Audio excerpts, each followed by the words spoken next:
Ecclesiastes 7 and 8. The end of a thing is better than its beginning. And I don't understand. We should know this.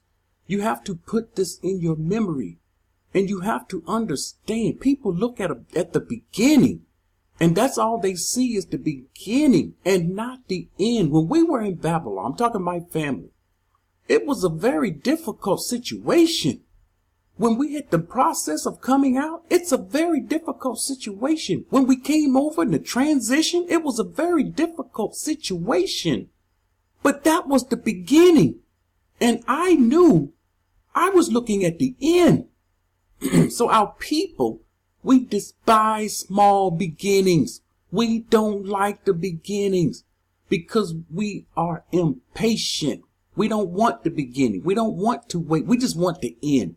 We want it and we want it now. The end of the thing is better than its beginning. We have to understand this. The patience of the Ruach is better than the proud in Ruach. So it's best to be patient than to be proud. Get the P's right. Don't be proud, be patient. And this is what Scripture's saying. Isaiah 40 and 31. But those who wait on Yahuwah. Let me make a point here. Because the Scripture is telling us over and over, wait on Yahuwah. And this is something I had to give my family like the first, within the first few months when we got here, of what's going on, of what's happening, and what we are to expect as a family. And they understand this. It says, those who wait on Yahuwah. We are reading about waiting on Yahuwah. Here is the point. When it says wait on him where he told you to go. This is what it means when it says wait on him. We're not in the land of our captivity waiting on him, but teachers will teach you. We're waiting on him. No, you're waiting on Jacob's trouble.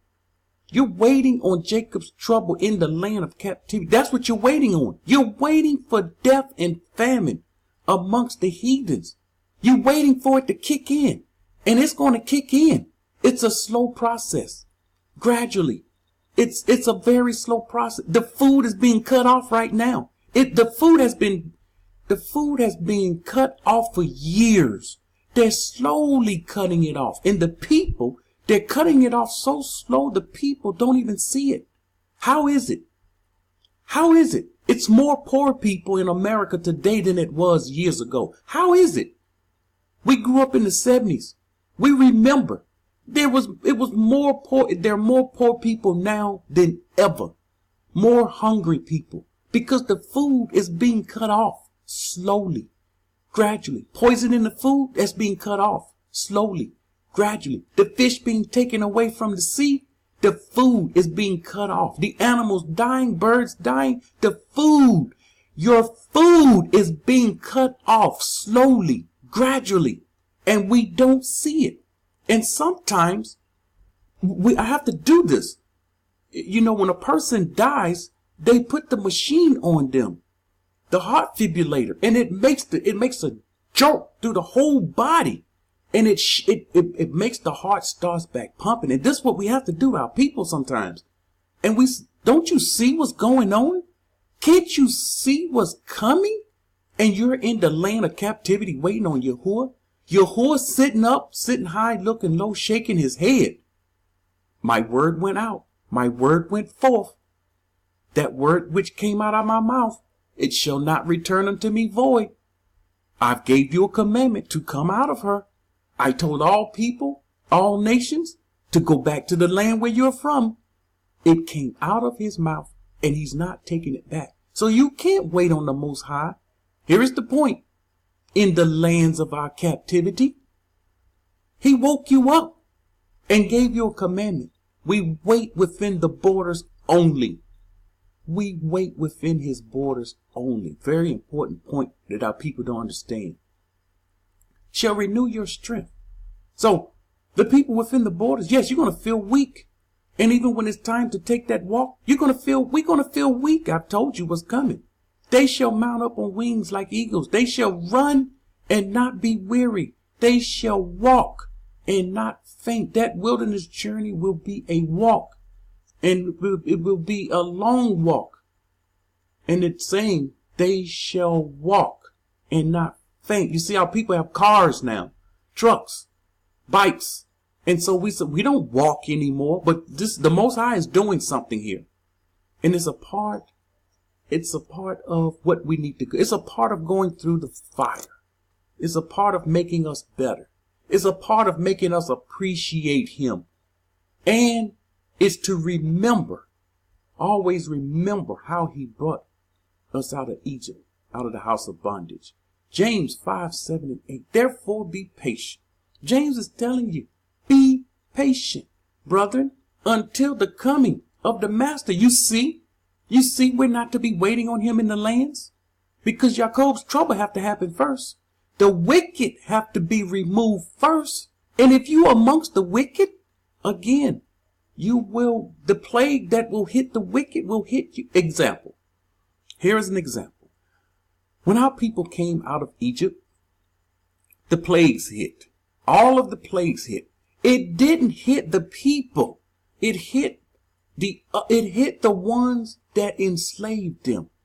And it passed the righteous. And this will happen once again. It's going to hit those because they're going to be in the land they're going to be there with the enemy. And so when it hit that land, it's going to hit you and the enemy. He's not going to destroy parts of Babylon and keep the other parts where you're living, your communities. Our people are trying to build communities in the land of captivity. He's going to hit those communities also because they partook of her plagues and of her sin. Be patient until the coming of the master. See how the farmer waits. Anyone that farms, you have to wait for the precious fruit of the earth, waiting patiently for it until it receive the early and latter. You also be patient. Be patient. This is the patience of the righteous. We have to be patient. Establish your hearts, for the coming of the master is at hand. The judge shall come. The judge will come. It is at hand. And when he comes, remember, he come to destroy those in strange apparel. We saw that in the Dead Sea Scrolls. Those that's in strange apparel. Your clothes you have on, it's strange apparel. My clothes I have on, it's strange apparel. You say, I made my own clothes. It's strange apparel. Psalms 40:1. I wait patiently for Yahuwah, and he inclined to me and heard my cry. You see, in order for him to hear my cry, I had to cry out to him. So this is for those that cry out to him. I told you we should know how to cry out to him. We need something answered. It's urgent. And so we have to cry out to him. And when we cry out to him, wait patiently for him, and he will answer your cry. He heard my cry. James 5:10 and 11. My brethren, take the prophets. He's using the prophets. Example, who spoke in the name of Yahuwah. These prophets, they didn't speak in their own name. They spoke in the name of Yahuwah. They didn't come in their own name. How is it we trust those that come in their own name? As an example of suffering and patience, prophets were killed. They had to go through suffering. And this was something because of the word that was in their mouth. And if we regurgitate what the prophets have said, if we allow that to come out of our mouth, then the people will feel the same way about us that they did for the prophets. They're not going to want to hear that word, especially if they're doing something that they shouldn't be doing. Indeed, we count them Barak who endure. Those that endure. You must endure. I must endure. We have to know how to endure. You have heard of the perseverance of Job and seen the end intended by Yahuwah. That Yahuwah is very compassionate and merciful. He is very compassionate. His patience goes beyond our mental capacity. We don't understand his patience. We want him to have patience with us, but we can't exercise patience with him. That's a huge problem. Revelations 3 and 10. Once again, I have a problem with Revelations, but some parts of it lines up with the prophets. And here it is. Because you kept my command, we have to keep his command. He says, because you kept my command to persevere, I will also keep you from the hour of trial, which shall come upon the whole world to test those who dwell on earth. There's a time that we're inching to right now. It's going to come upon the whole earth. And we know this is no food. This is famine. We know what this trial is. And this is the ultimate test that the Most High gave us years ago. This is the ultimate test. You don't want to fail this test. Okay, you don't make it some parts, you don't make it within his borders, but you're close to his borders. You're near his borders. Then you have a chance. You have a chance. But those away from his borders, those in the Americas, North America, South America, you will be in trouble. You will be in trouble. The enemy has you far away from the borders. And so when Yahushua comes, he's not gathering those from over there. And I'm going to show that. I've shown it before. I'm going to show it again. No one from the Americas, Yahushua is coming to gather them. It's not mentioned. It's all around the borders, just outside the borders, mostly inside the borders. But there's a trial that's coming upon the whole earth. Revelations 13 and 10. He who leads into captivity shall go into captivity. He who kills with the sword. Yahushua said the nations will rise against nation, people against people, and they're going to kill you. This is what he said. And so we're being told here, once again, this goes along with what the prophets say.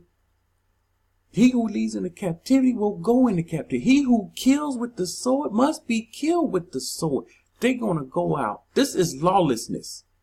This is lawlessness. And if you get stuck outside the borders, but you're near the borders, there is a chance.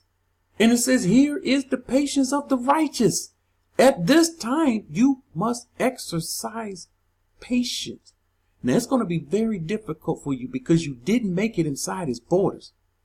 But it's not completely a loss for you. You can get out of it. Revelations 14 and 12.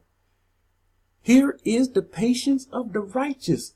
These scriptures, these verses, is explaining the patience of the righteous, that the righteous must be patient. And it's very difficult for the righteous to be patient when we live and we've been programmed to be impatient because of technology, because of the things we do on the internet, because of television, movies, all these things we deal with in this life. These things make us impatient. These things keep us away from the Most High. That's why I say, turn off the computer, turn off YouTube, get off your cell phone, and you better get in them scriptures. This is not something I'm telling you that I don't do myself. You think I'm on here always? No. This thing goes off, and I will be, when I finish this will go off. This computer will be off, and I'm going to be in the scriptures like I normally do. And I stay, that's where our life is. That's where you will see things that I don't bring out. I don't bring out everything. That's where you will see, that's where the Most High will have to show you things. And he will broaden your understanding. He has something to work with. If you don't put anything in, he has nothing to work with. So it says, here is the patience of the righteous. Here are those who keep the commandments. Here they go. Here they are. Here are the ones that keep the commandments. And when it says keep the commandments, guess what? It is talking about the commandment of come out of her, my people. Once again, our people don't look at that as a commandment. They look at that as a statement. They look at that as he talking spiritually. And that's not what it says. Come out of her. That's a commandment. So you have to keep that commandment of the Most High. And you have to believe of Yahushua. You believe in Yahushua. You believe the prophets that prophesied his coming.